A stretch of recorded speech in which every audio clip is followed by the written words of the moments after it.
Amy Rose, everyone's favorite obsessive pink fangirl. Sometimes she's a more than capable independent hero, and other times she makes things a hell of a lot harder. Today, we're gonna look at Amy's character in every mainline Sonic game and rank her from worthless to elite.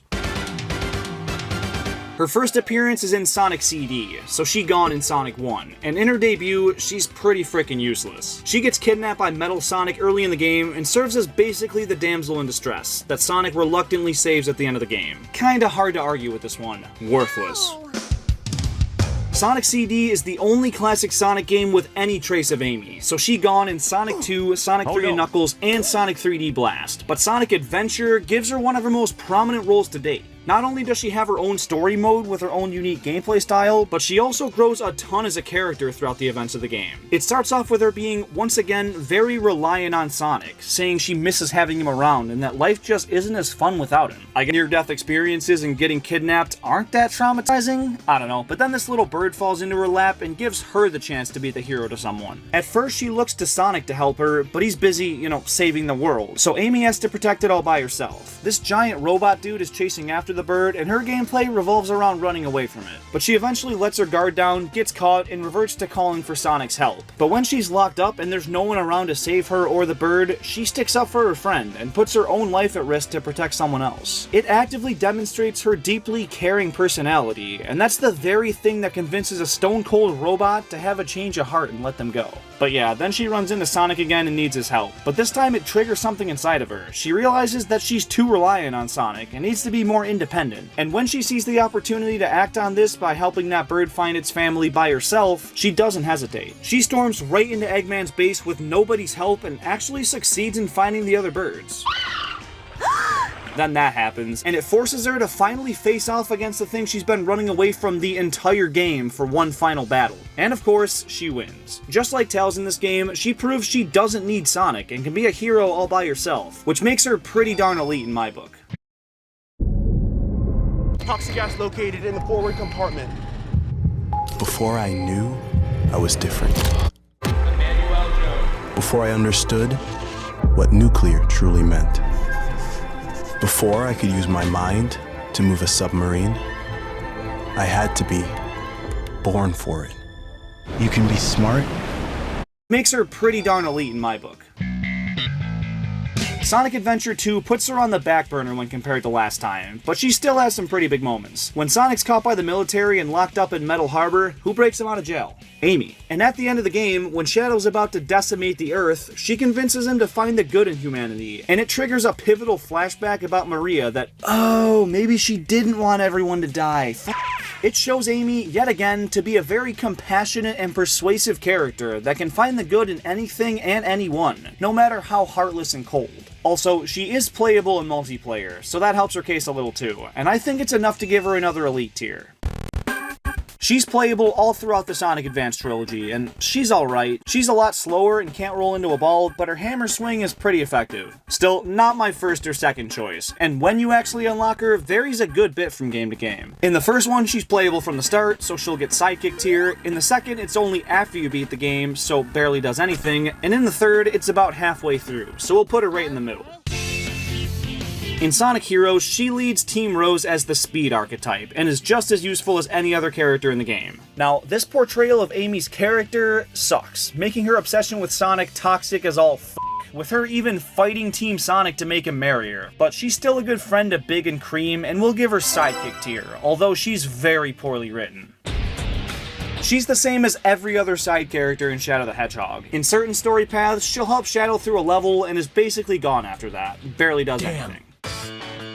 Sonic Rush keeps her character flaws from Heroes, but takes away just about everything redeeming about her. She's not playable, and only shows up in the occasional cutscene looking for Sonic, thinking about Sonic, or assaulting Sonic, so absolutely worthless.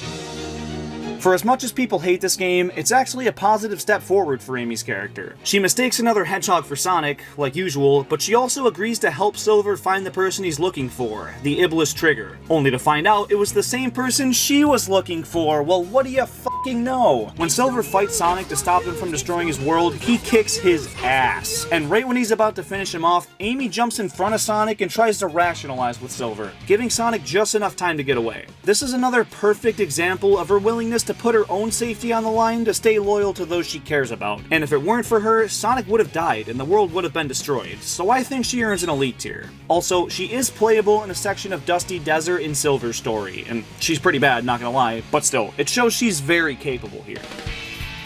She's absent from Sonic Rush Adventure, but in Sonic Unleashed, she does play a very minor role. She's not portrayed as an annoying fangirl, so that's good, but she's still kinda helpless. She makes Werehog Sonic feel all bad about himself, listens to some Professor Pickle yap sessions, and cries for Sonic's help when some hypnotized locals start dancing with her. Yeah, not a very good look for her. Worthless. Just like Knuckles, she gone in Sonic Colors and Sonic 4 Episodes 1 and 2, but Sonic Generations brings her back as basically a cheerleader. She annoys the fuck out of him to the point where he has to stiff arm her face away, and while her smacking Knuckles into a tree was pretty funny, it goes against everything that once made her character so great, even just a couple games back in 06. She's supposed to be the thoughtful one, that yes, has a crush on Sonic, but also puts the well-being of her friends above her own, and unnecessarily hitting Knuckles just feels wrong for her. Worthless. This game's basically the same thing. She's a background character that calls Sonic a couple times throughout the game and pretty much tells him that, yeah, hey, the world's getting destroyed, can you please help? But she doesn't do anything herself, so... Sonic Boom's portrayal of Amy is actually a lot better than most of these modern games. She still likes Sonic, but she's actually a character outside of that and can interact with the rest of the crew without it needing to be about Sonic. And in Rise of Lyric, she's a playable character alongside Sonic, Tails, and Knuckles, and she's not really better or worse than the other three, so she'll chill in sidekick tier. In true classic Sonic form, Amy isn't playable, and she doesn't even appear in the game. Sonic Forces sucks, and Amy just doesn't do anything in the game. She's part of the Resistance, and is seen taking out some enemies in the big battle scene, so she barely does anything. And hey, that's more than we can say for Tails in this game, right? I'm including Sonic Origins this time around because it actually makes a big difference to her rating. In the Plus edition of the game, she's playable in all 4 classic Sonic games, giving her the chance to redeem her uselessness in those original titles, and making a hell of a strong case for another elite tier. This game handles her character really well. She's not super clingy and obsessive like a lot of her other modern portrayals, and while she does need saving from the cyberspace thingy, so do Tails and Knuckles, so she contributes just as much as they do. Honestly, she's pretty chill in this game, and Sonic kinda admits to have small feelings for her, in a very indirect and Sonic type of way, but still, it shows she's not just a nuisance to him anymore. Also, in the final DLC update, she was added as a playable character, which is really cool to see, and I think it earns her a very strong, capable tier. Similar to Sonic Advance 1, Sonic Superstars makes Sonic, Tails, Knuckles, and Amy playable from the start, but where that game makes her the worst playable character of the bunch, this one makes her one of the best. For starters, she can spin dash like everybody else, which was probably her biggest flaw in Advance, but unique to her is a double jump, which is pretty freaking OP, and makes her an easy elite!